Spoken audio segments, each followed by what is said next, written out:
Good morning, everybody. We're about ready to start our program, so if you could please find your seats. Lots of seats up front. I know this is the favorite spot, so come on up.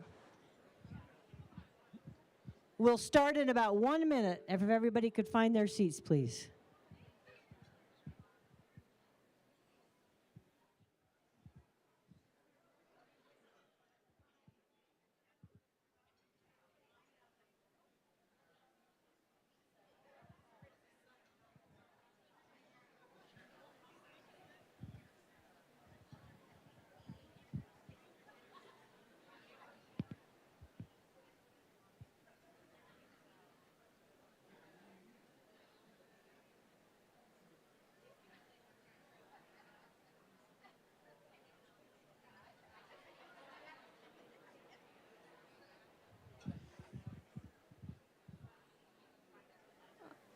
All right, good morning. Good morning, everyone. We want to thank you all for being here, and in just a few short minutes, we'll hear from our president, Cruz Rivera. But I want to, again, start off our program, welcome those who are joining us online this morning, and we're going to start with a video that talks about an amazing year that was, so please enjoy.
So good morning, everyone.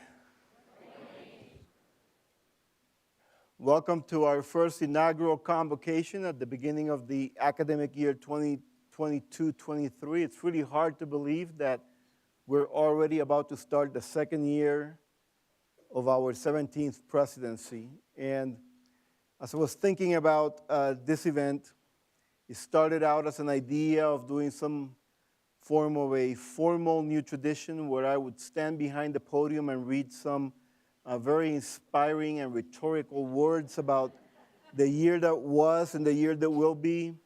Then I realized if I did that, I would have to wear a suit and tie, and so I decided maybe not. Then we thought maybe we do a TED Talk, and we do a bunch of really slick PowerPoint slides to get the point across of the trajectory that we've been in, not only this past year, but for 123 years, and then pivot to a very visionary new world that NAU will help lead. But I ran out of time preparing slides because of my first pitch at the NAU Diamondbacks game. Yes. I have videos. If anybody wants, I can. And so then, I think it was last night, and let's give a big round of applause to our very patient university events team. I said, no slides, I'm just going to stand up and talk. And so they very gamely went with it.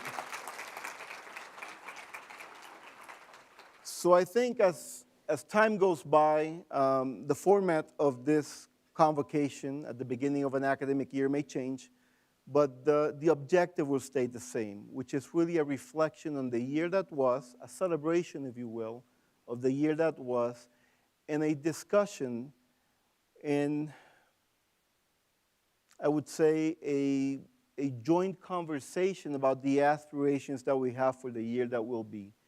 It will also be an opportunity for accountability, an opportunity for me to stand up here and hear your questions, hear your comments, hear your recommendations, your reflections, and your grievances. And as I have been saying across campus, all questions and grievances are fair game.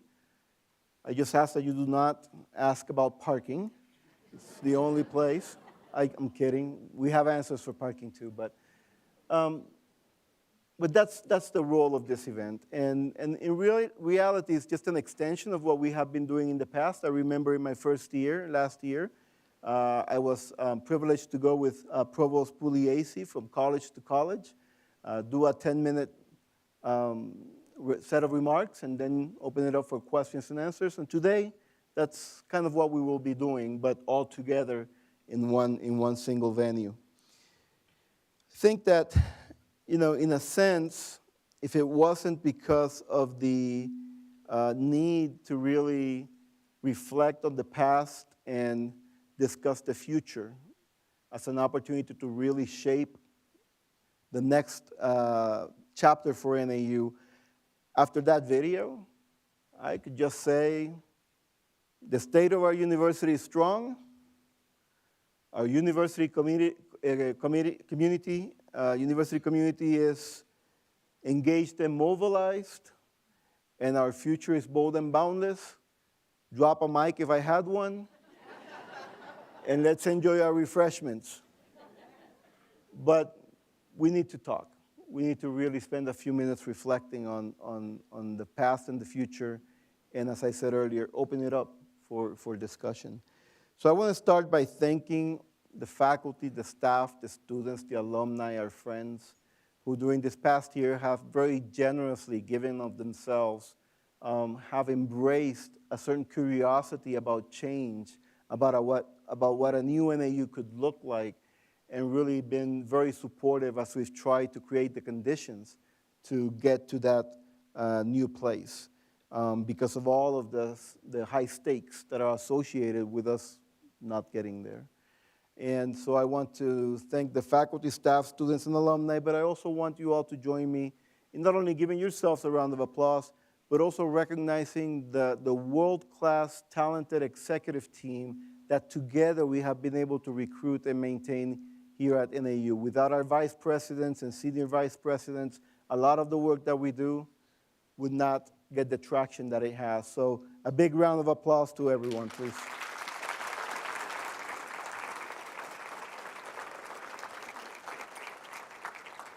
So from the video, it is clear that this past year has been one where the density of accomplishment is inspiring. We did all that together in 12 months. And it's even more inspiring when you contextualize the backdrop against which we were able to advance those accomplishments. A pandemic, relentless pandemic, that has been with us for over 2.5 years and has not only made our ability to advance our mission more difficult, but it has also impacted us individually in our families in different ways. And yet, we have, in the past year, been able to graduate one of the largest classes in the history of NAU. We have been able to ensure that the demand for the quality and the excellence of our education continues to grow through, or Sanica? Can I say it? No?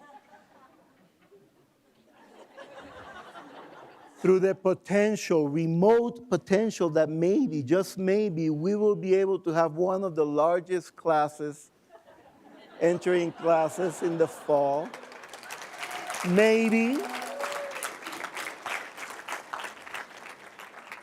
Highest retention rates across all types of students, largest graduate student classes.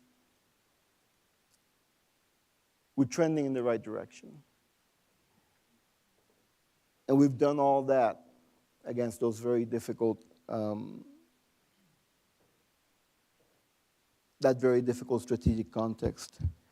And I won't spend too much time talking about how we also were able to do all that against a very fascinating political landscape and some very tough financial considerations. But the fact is that we have been able to do all of that, and I am thankful to all of you for that. What I want to do now is pivot quickly to the year that was. And the video that we just saw talked a little bit about some very concrete and specific things that we were able to accomplish in the policy and practice side that really were designed along the way through consultation with our faculty, our students, and our staff, and our alumni, and the ABOR, Arizona Board of Regents, and our elected officials to position NAU, to set a strong foundation for what it is that we want to build. And so there are many ways that we could talk about it. I could list all of the things that you saw in that video and flesh them out and add the 25 that didn't make it because we didn't want to do a documentary. Or I could perhaps present some concepts associated with the work that we've done, but from the perspective of what the people of Arizona wanted us to do in this past year. And you see, we're a public university. And as a public university, our most important stakeholders are the people of Arizona. And the people of Arizona have entrusted the oversight of the public universities in Arizona to the Arizona Board of Regents. And so every year, the Arizona Board of Regents meets with the 3 university presidents and enters into a negotiation of what the goals for the next year are. This is the board, this is the people of Arizona through the board telling the presidents, during this year, we want you to engage your university community to advance these goals. Last year, we had 3. The first goal was the board was very interested, the people of Arizona were very interested in that the university takes some time to really work together to develop a solid leadership team and the related deliberative and governance structures, because that is fundamental to our ability to collaborate in a productive manner to advance the mission of the university. So that was the first goal. The second and third goals were related.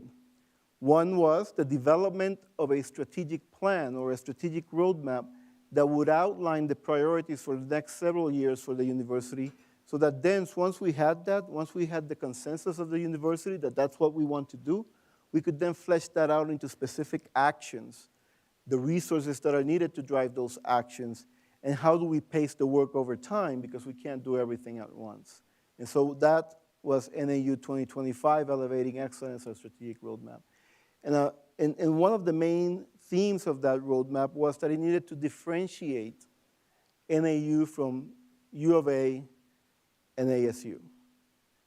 The board, the people of Arizona really wanted to see how NAU could craft its own identity, separate from the other 2 universities, to ensure that the value proposition we were presenting to the people of Arizona was one that really aligned with our history, our collective aspirations, and the needs, the deep needs of the people of Arizona. And as part of that differentiation, there was a third goal that was associated with that, was related to how do we position ourselves within the market, the higher ed market in Arizona, from a price and positioning standpoint, right? How do we demonstrate that value, and how do we demonstrate that we're different in the way that we are expanding access and broadening participation to the people of Arizona so that they can benefit from our excellent academic programs? And so those were the three goals. And so if we use those three goals as the prism through which to look at this past year, we see that we were hugely successful. So we have one of the most talented, and I've been all over the country, one of the most talented senior leadership teams in place that I've ever had the benefit to work with. World-class individuals committed to advancing this work. Collaborative, consultative, really understand the importance of collegiality and collective visioning to drive the work forward. We have made, as you all know, several changes to our leadership teams. We've made changes to how we organize our leadership work, but also we have spent significant amount of time working with our staff and our faculty and our students to ensure that all voices are at the table when we need to wrestle with difficult problems that will ultimately lead to policy or practice decisions that will be fundamental to our ability to advance our mission. And so to that end, we created the University Advisory Board with representation from stakeholders from across the university. We created the University Budget Advisory Committee that will be looking at our finances with representation from all constituents on campus and making recommendations to me, to the president, as to what our funding and resource allocation priorities should look like moving forward. So it's a very much a collective look at how we will be investing our resources over time. We also will be soon launching the University Strategy Advisory Board. Did I get it right? Yes? Which you will see an email coming out soon asking for nominations. And again, faculty, students, staff will be sitting on this committee, and we'll be looking at our strategic plan and the priorities we have in place to make sure that we have the right ones, we're pacing them appropriately, that we have the right outcomes, the right accountability metrics, and then interfacing with the budget committee and saying, for us to advance this work, we want you, as you consider the recommendations you will make to the president, to look at these priorities that we have to advance the work forward, right? So we have built this new infrastructure for university and shared governance. We have also been able to work very productively with our colleagues in the Faculty Senate, and in this past year, I'm very happy that after many years of talking about the need for a new faculty constitution, that we now have one. And yes.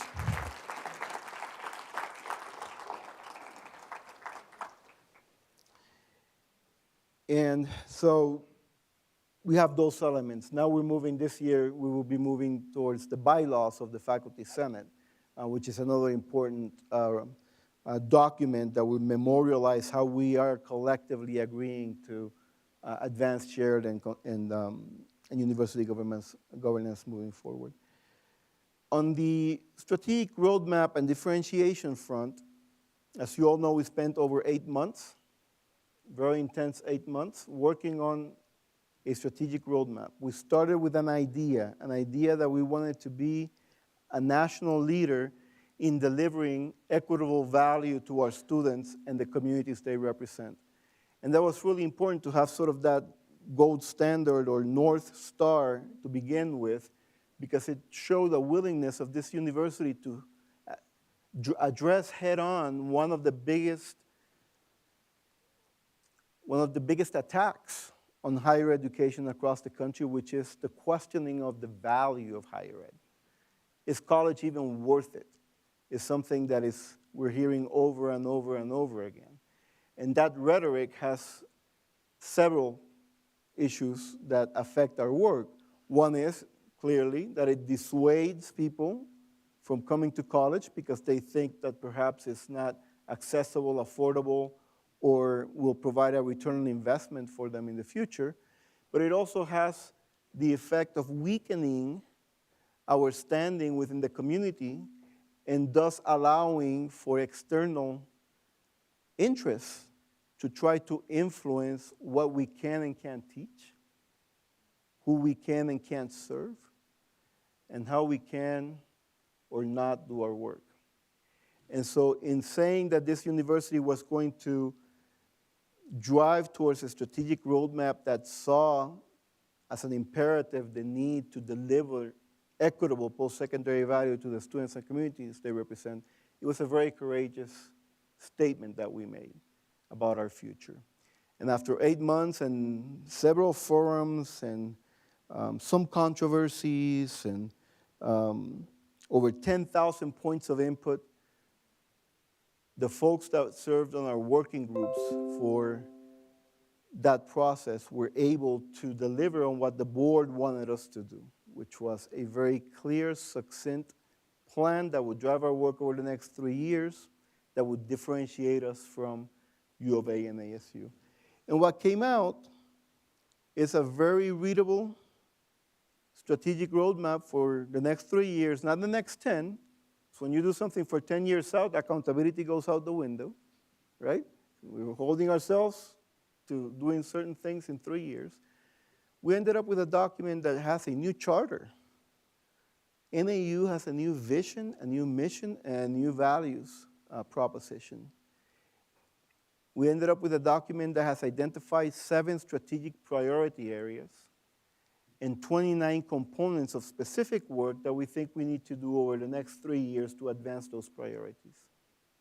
So what I want to do now is really quickly remind us of what that strategic plan looks like, and then show how, even as we were constructing this strategic plan, because the further we went, draft after draft, I think we had 4 drafts along the way, the clearer we were converging on something, we decided we don't need to wait to have this document before we start executing towards it. I'll mention a few of the concrete policies and practices that we have put in place that will help us advance that strategic plan. So I think the most compelling thing about our new strategic roadmap, NAU 2025 Elevating Excellence, get your t-shirts, show them proudly, is the vision statement.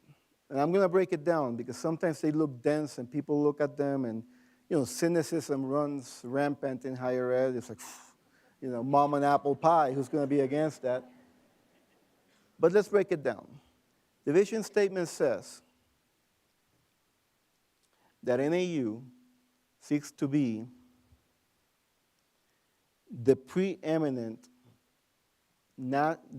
national preeminent engine of opportunity, vehicle of upward mobility, driver of social impact for the people of Arizona and beyond by delivering equitable post-secondary value. Break it down. Yes?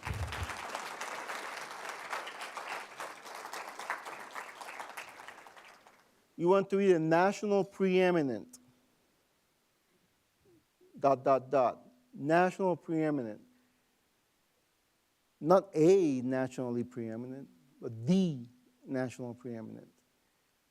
That speaks not to the fact that we're egomaniacs and want people saying, look at them, they're the preeminent ones. But it speaks to the fact that we understand that if we are able to advance the priorities that we have set for ourselves in this plan, it will not only serve our students and their communities well, but it will serve as a blueprint, a model for other colleges and universities across the country who are similarly seeking to better serve their people. That's why we want to be the preeminent, because it will do those two things: serve our people better and help others across the country do the same for theirs. Engine of opportunity. There we're talking about access. The need to ensure that regardless of what your socioeconomic background is, how much money is in your bank account, who you love, the tenets of your faith, it doesn't matter. If you're hardworking and talented and want to meet your full potential, NAU is here to help you in your educational journey. So that's what Engine of Opportunity refers to. It's about access and broadening participation, bringing people that normally would not come to get a higher ed degree to do so.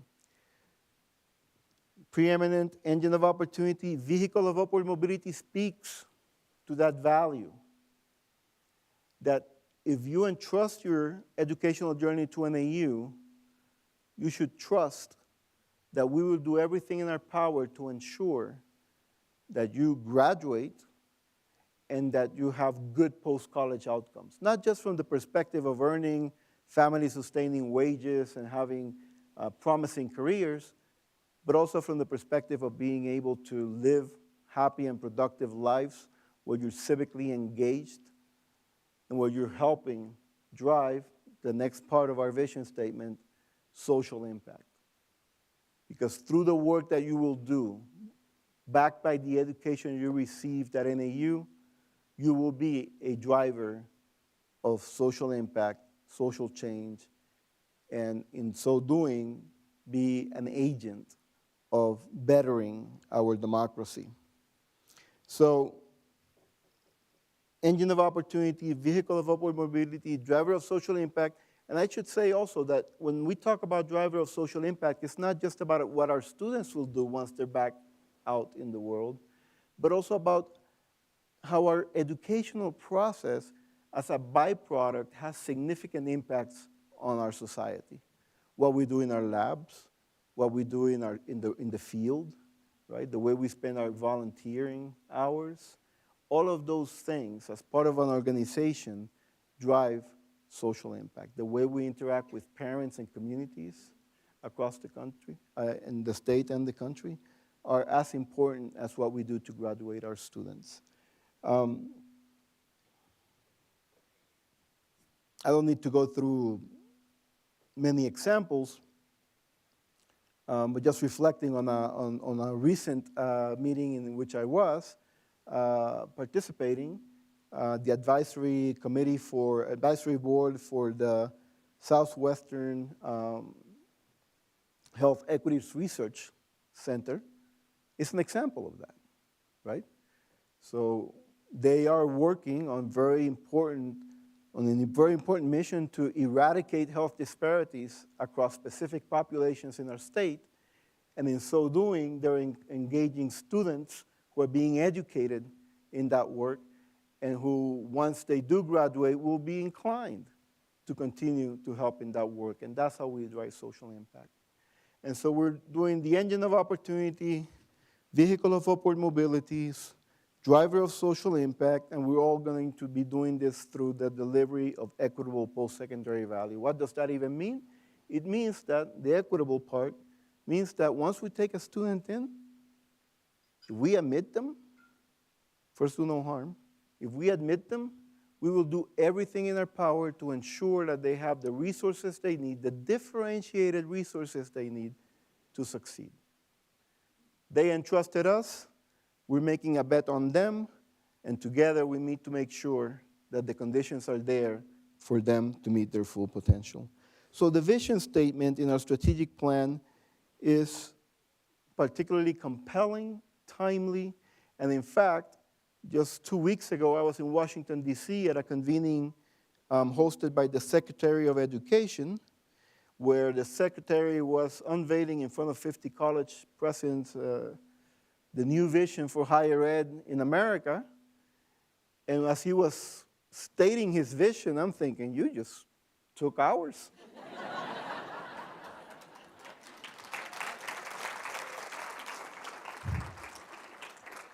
That is how compelling and timely our vision statement is. And so quickly, academic excellence, the 7 priorities. Academic excellence, student success, commitment to indigenous peoples, research and scholarly activity, the people that will make it all happen, mission critical and mission aligned faculty and staff, stewardship of place, mutually beneficial relations with our community, and the last one, stewardship of resources. How do we ensure that we can do all of this while maintaining a healthy financial outlook into the future so we can sustain the work? So some things that we've done to advance all of that, even as we were completing the plan, I mentioned the faculty constitution, I mentioned the establishment of the deliberative structures. We launched the teaching track. We've hired a record number of tenure track faculty that will be joining us soon, very diverse faculty. Yes, you can applaud, yes.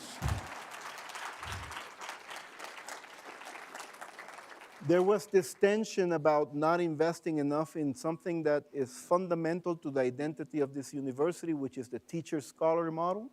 So the first opportunity we had, we restructured the way we're using our TRIF funds and put more money towards activities that will allow us to support teacher-scholars and to expand access. Not that we're not investing in high-impact research, but that we're balancing our portfolio of investments to make sure that we can support the great work that our teacher scholars do in advancing our work.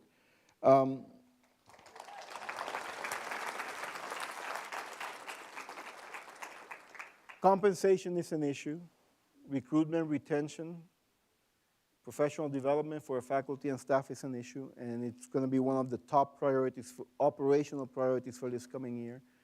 But we took some steps, right? We created the new NAU workplace policies that allow for a hybrid-first approach to teaching, that provide flexible work hours with some core hours during the day to ensure that there can be maximal collaboration. We did True Blue Summer Fridays that I heard was a flop, and we're not going to do it anymore. Is that right? No? I listen. Whatever you guys want, I'll do. We awarded 2 days of paid voluntary leave to all of our employees so that we can better connect with the community. And this semester, we will be doing some fairs so people can come and see where they could volunteer their time. We increased the student minimum wage. Towards the end of the semester, we weren't quite in a position to be able to announce recurring salary increases, but we did have some money to be able to do a summer bonus to get us some time, right? So now in the fall, we will be able to do the analysis in a responsible way that will allow us to make significant headway towards a commitment of a minimum of 10% salary increase during the next 3 years.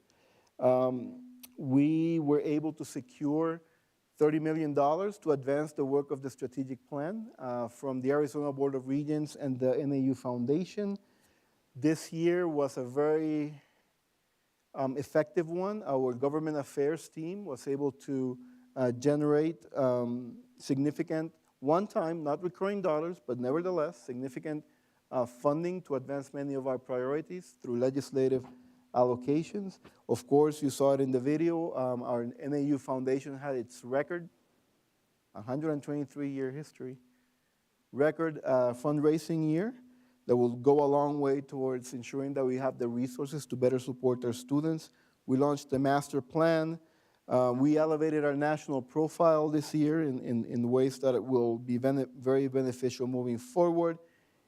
And 2 signature initiatives that were approved this year that speaks to our real commitment to advance this vision that we have laid out for NAU. Because there's no way that we can be this engine of opportunity, vehicle of upward mobility, and driver of social impact if we're not admitting students from Arizona. And so as we looked at that issue, and we put together a committee that was co-chaired by Annika Olsen and our CFO, Bjorn Flugstad, and had several members from across the university over 8 months or something like that, looking at data, we came to realize that there were 2 things that we could do immediately that would be transformative. The first one was that we want all students who have the potential to benefit from an NAU education to see themselves, to first have the aspirations to be a lumberjack, and to then have the information they need to prepare, apply, be admitted, and succeed. Unfortunately, our admissions requirements included 16 core courses that students needed to take in high school. And if they had a 3.0 GPA or above on those 16 courses, they were assured admission to NAU. That's a good promise, you know. Take the 16 courses, get a 3.0, you're assured admission to NAU. 18% of all high schools in Arizona don't offer the 16 courses. That's 50,000 students who could be valedictorians for all we know, but in their minds, why bother applying to NAU or U of A or ASU for that matter, because they were the same requirements. So after a lot of responsible analysis, it was determined that we can accept these students with the 14 courses that all high schools have. And so we were able to get a permission from the board to do a 6-year pilot program. When you have a pilot program that runs 6 years, it's going to stay. Yeah, it's going to stay. Where what we're doing is saying to students and families across Arizona is that if you graduate from high school in Arizona, if you meet your high school's requirements with a 3.0, you're assured admission. We don't care if they have the 16 or the 14. It's not your fault. You worked hard. You played by the rules. You have aspirations. NAU is here for you. So that was the first thing. The next thing is that when you ask people in Arizona why they don't consider that going to one of the 3 public universities perhaps has the return on investment that they would like, in part it's because they think that we're not affordable. And granted, we need to continue to work every day to be more affordable. But the reality is that when these focus groups were conducted by the Arizona Board of Regents, when people were asked, how much do you think it costs to go to one of these 3 universities, the numbers were way off base because people have trouble understanding the difference between sticker cost, net cost after grant aid, right? And also, they're bombarded by all of these stories in the media about people graduating with $200,000 in debt and no degree, right? So it's kind of hard. So we decided we need to simplify this message. And long story short, our team that met during all those months and crunched all those numbers came to realize that by making some tweaks to the way we package our financial aid, we could just come out and straight say to the people of Arizona that if you come from a household with an income under $65,000 a year, which by the way is more than 1 out of every 2 households in Arizona because the median is 61, you will be able to come to NAU tuition free, right?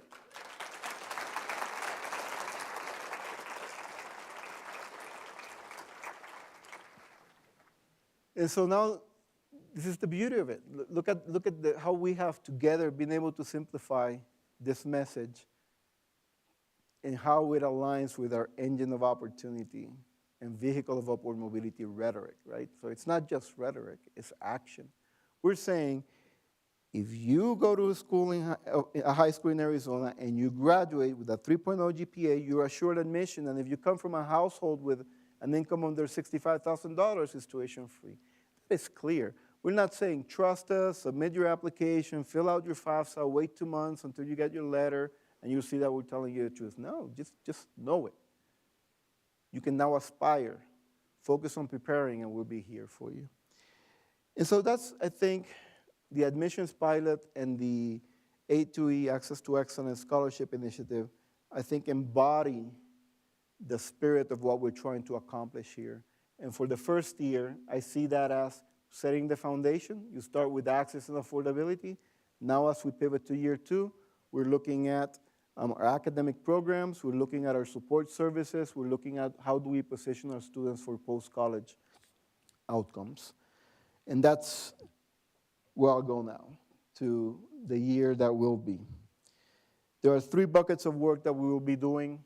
And I'm going to be a little vague here, and I know I'm running out of time because we want to open it up. But do know that on September 29th, we will be presenting to the Board of Regents, who will be convening in Flagstaff, our annual report. It's called the Operational and Financial Report, but it's kind of a State of the University address. And so these things that I will mention now will be more fleshed out.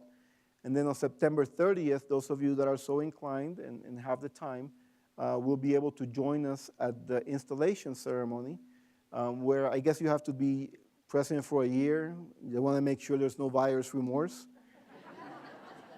before you're officially installed as president. And so at that installation, I will be presenting a perhaps more detailed vision of how all of the things we've been doing this past year will translate over the long haul. So for now, I'll just give some headlines. 3 big areas of work: NAU 2025, implementation, right? We've designed it, now we're going to implement. We've started testing the waters over the summer. We did a request for proposals, asking people to send ideas of how they could advance the themes of NAU 2025. We expected, 25 at the most applications, given that it was already summer. We got 108. We have 108. Of course, we cannot fund all of them, but we're learning from those that won't be funded, and they will help us inform how we will do the next RFP later in the fall to make sure that no good idea and no dedicated effort goes to waste. If we have faculty or staff that have good idea and are willing to put the effort, we need to invest in them, and that's what we plan to do. So NAU 2025 implementation is one area. A second area is we still have a lot of operational things that we need to get right to solidify the foundation upon which we will build this new NAU. We need to look at compensation. We need to look at things like our general studies program implementation. We need to, I mentioned earlier, the bylaws of our faculty senate. We also need to look at how we evaluate our faculty, how we evaluate our staff. We need to look at workloads. We need to deal with the challenge of housing costs in Flagstaff. We need to make sure that we are configuring our services in a way that they will better serve our students as they navigate issues of housing insecurity, food insecurity, and mental health.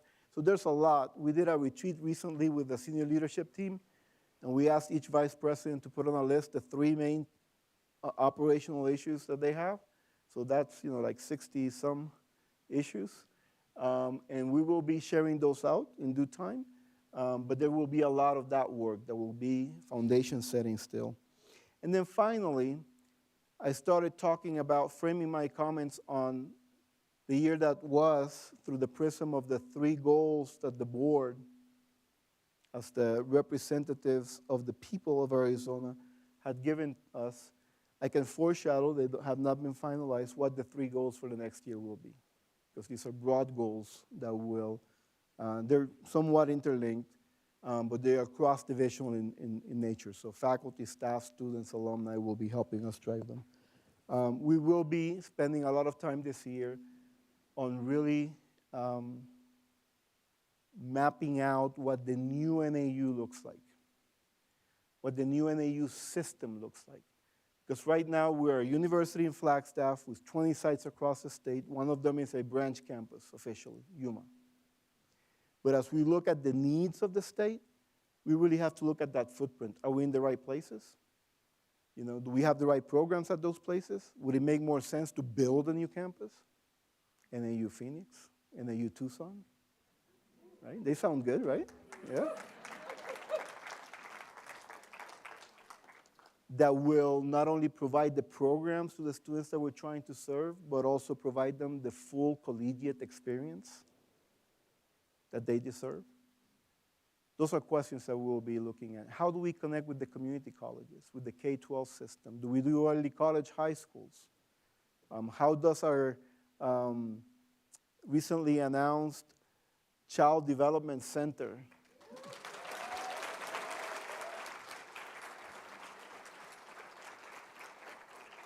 And I always love when I'm told, oh, we've been talking about it for 20 years. And I say, let's do it in 6 months. I always love that. So if there's things in your mind that have been 20 years in the making, let me know. It's really energizing.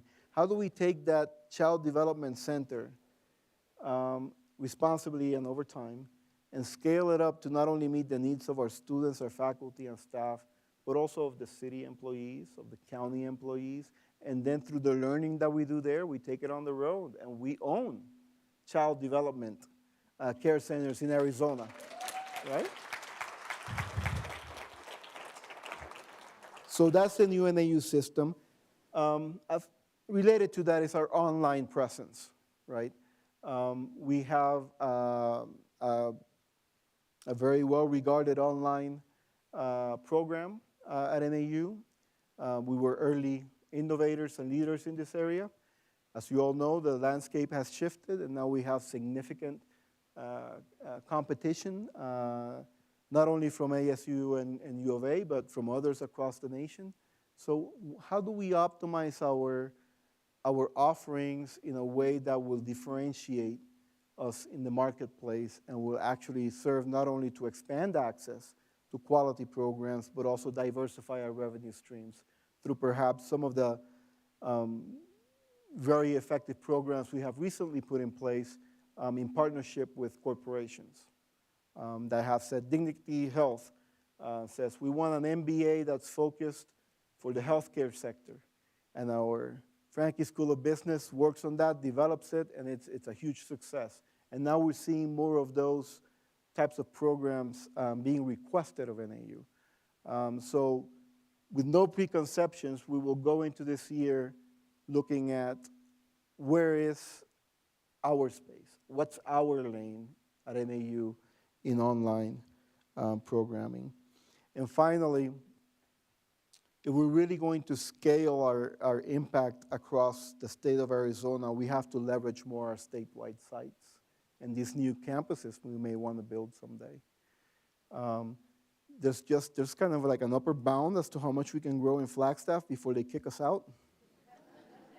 And when I say they, it's really us, because 50% of you live in Flagstaff, so, right? So we have to find that right balance. And so, yes, we can grow online, but we've also realized that there's a huge need across the state of Arizona to provide a physical presence and quality programs for people there to be able to get the credentials they need to contribute to and benefit from the state's booming economy. So what does our enrollment management plan look like?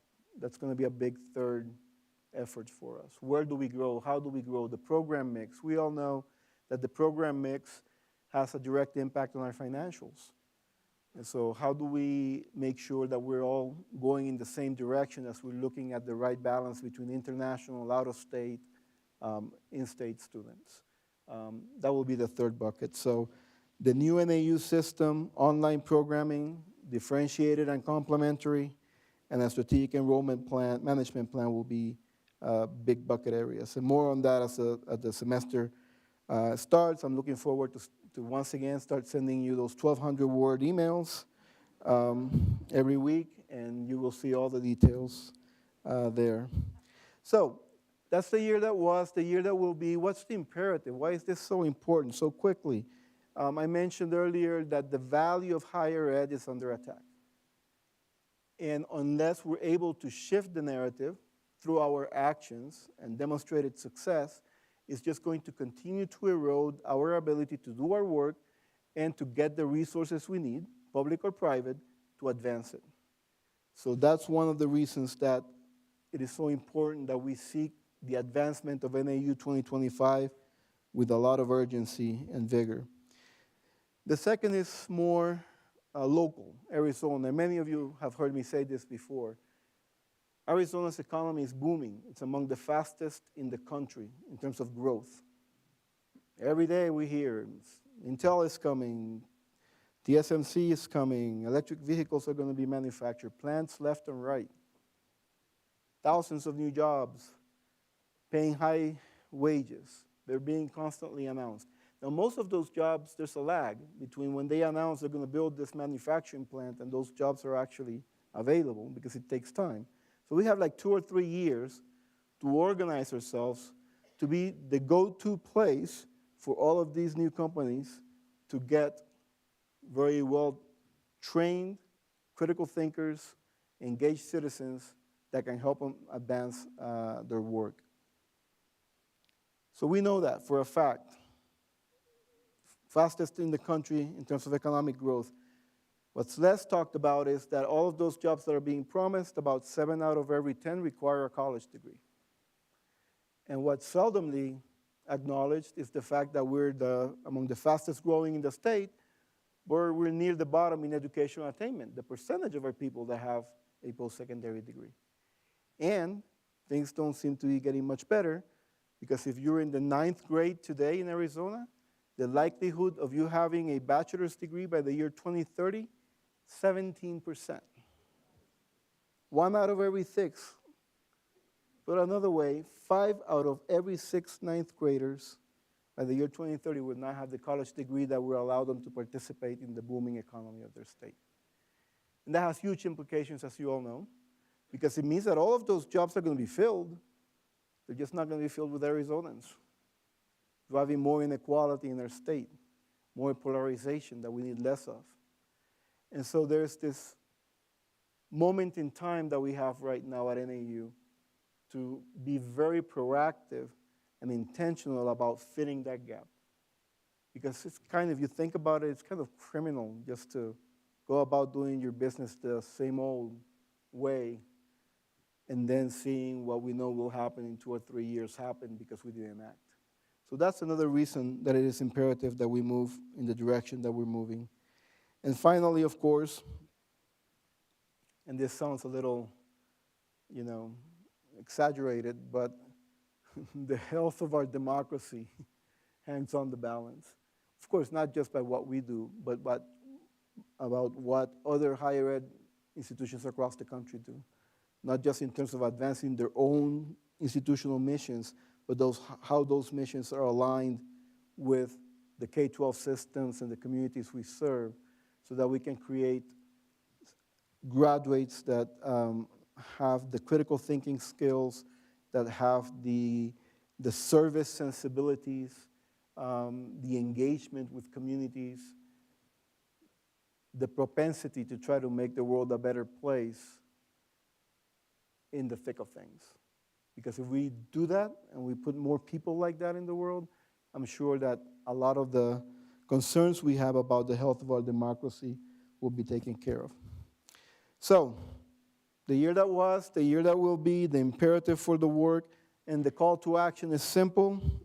This is what I shared with my leadership team on my first day as president of NAU in June 14th of 2021.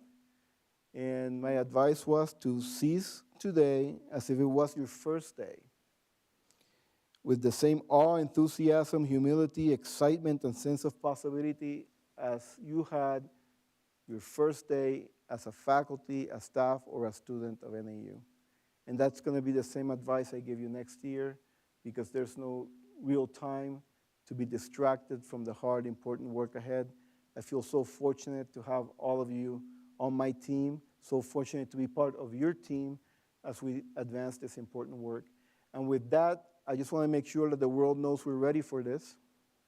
So on the count of 3, a big go Jacks, okay? Are we ready? 1, 2, 3. Go Jacks! Okay, thank you very much.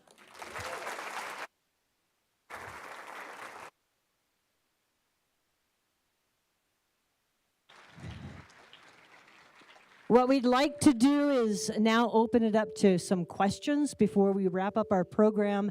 And for those of you that are online, if you could put your questions in the chat, we will grab them. If you're in the audience, please raise your hand. Samantha or myself will come to you for questions.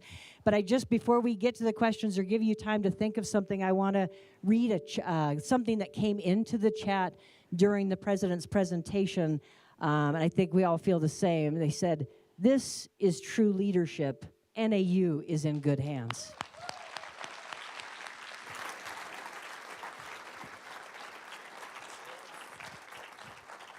Anybody? A shy group, come on. Good questions? All right, we have one. Samantha, you got it? And I know some of you have faculty meetings, college meetings. Feel free to move as you need. President Cruz Rivera, and for those in the room, I'm Kate Ellis. I'm the Faculty Senate President. I received a question after your announcement about COVID and masking on campus and testing, et cetera. that referenced specifically that ASU and U of A are providing drop-off saliva tests, and there was a question why we are not doing the same. So I wanted to present that to you for everybody in the room. We do not have the resources at this point to do that. This week, there will be some conversations of the board in Phoenix. I travel tomorrow, and so that may change. But at this point in time, we just didn't have the resources that they have. Good. Good morning. Welcome back. My question is on the stewardship of place and the campus master plan. Kind of how radical are we thinking? How excited can we get about this space and maybe down in the Valley or Tucson? What are you and the leadership team thinking about in terms of campus master plan? Yeah, that's a great question.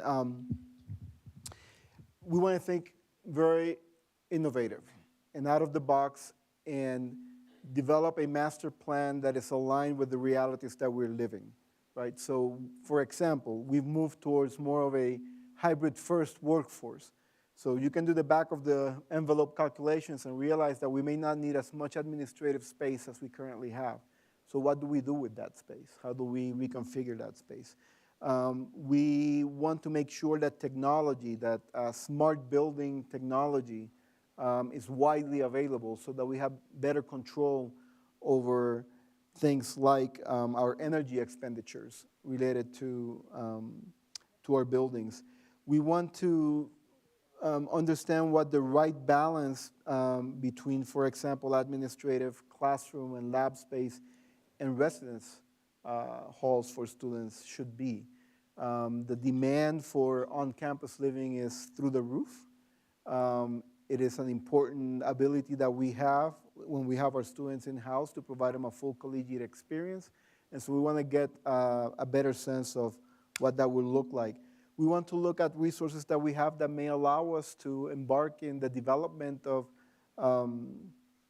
housing for faculty and staff and community members. Can we, with the help of private funders and developers, add to the inventory of affordable housing in Flagstaff through programs that will allow those that live in those units for a certain amount of time to build equity that then they can translate or transfer to buying their first home outside of that setting. So we're pretty much trying to do a plan that will meet the needs of the times here in Flagstaff, but also in doing that, start looking at how do we grow outside of Flagstaff. That would be under the new NAU system umbrella. So we will be doing, we got to do analysis of where population growth is, where the right centers for us to have new sites that are aligned with developments from industry, right? So that we are close to where the jobs are going to be. So we will be doing a lot of modeling on that. I would encourage everyone here. I do know that the work has started, and there will be several open forums for people to pitch ideas, to participate, because really what it will look like will be a reflection of what we all think it should look like. Online, and this is from a part-time temp in our community, so use that as your frame of reference, is what will you do to increase benefits for this class of employees? So a few weeks ago, we tasked our folks in the operations area, human resources, to look into this. There are some things that we can do, and there are others that we would want to do, but from a legal and HR perspective, we can't. So there may be some steps that need to be taken to create the regulatory structures that will allow us to do more. One thing that I've found during my time here this year, but also in other places where I've been, is that our temp faculty, particularly temp faculty or employees, temp staff, particularly those that have been with us for several years, are really instrumental to our ability to get things done. There's really no difference. They work less hours maybe, at least in theory, but the outcomes of their work are instrumental to our ability to move forward. And so we need to figure out ways to compensate them adequately, but as importantly, to create the conditions for retention so that we don't lose good talent. I think we have time for 2 more questions. Samantha, could you? That one?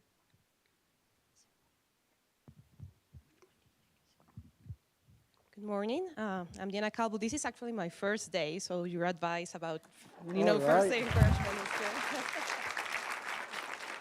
Thank you.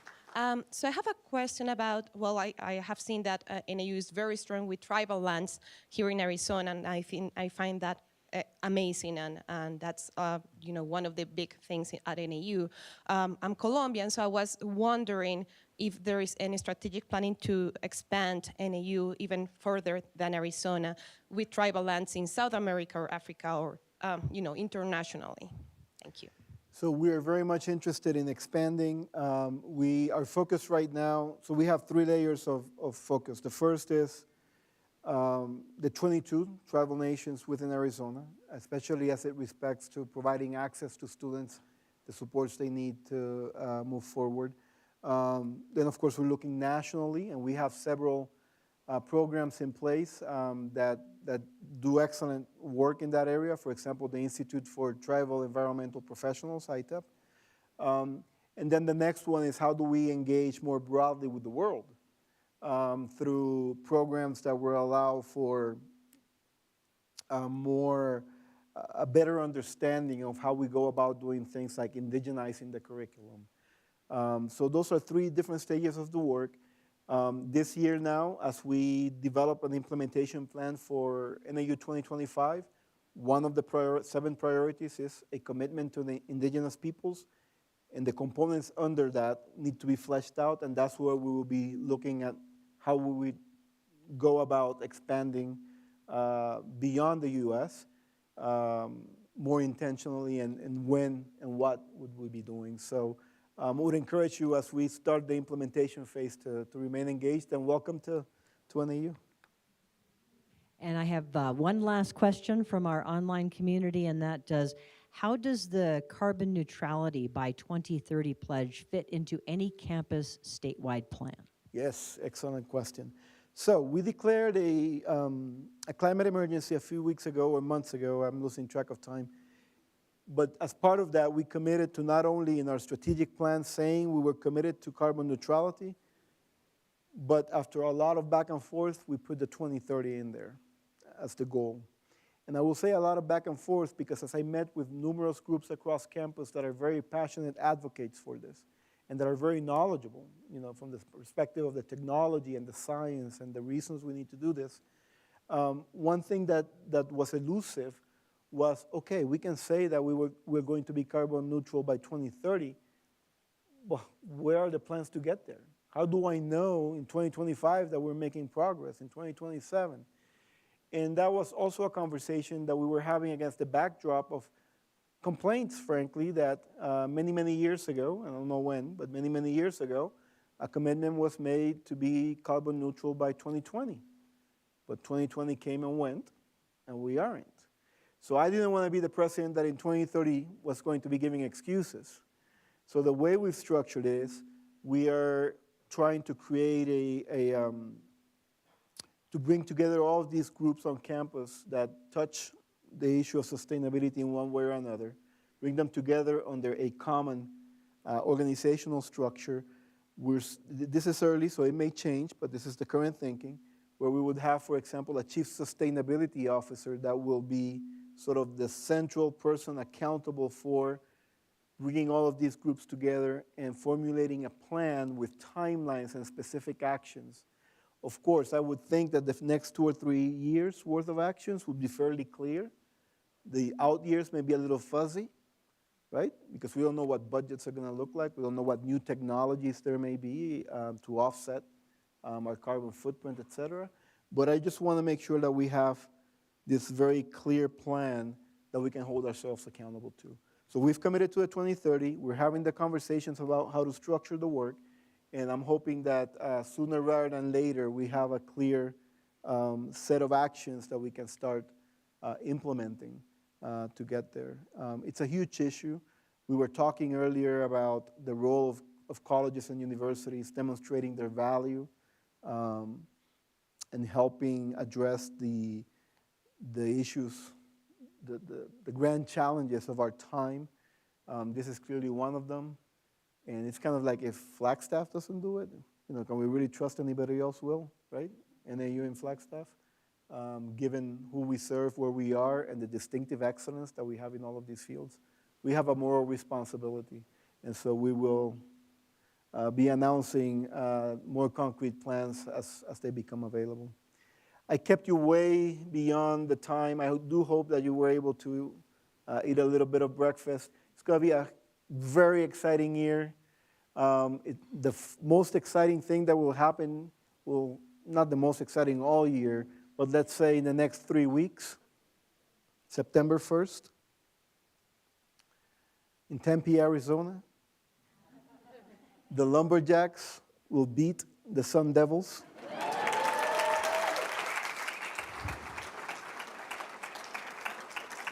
And with that, we can just go home. We took care of the Wildcats last year, take care of the Sun Devils this year.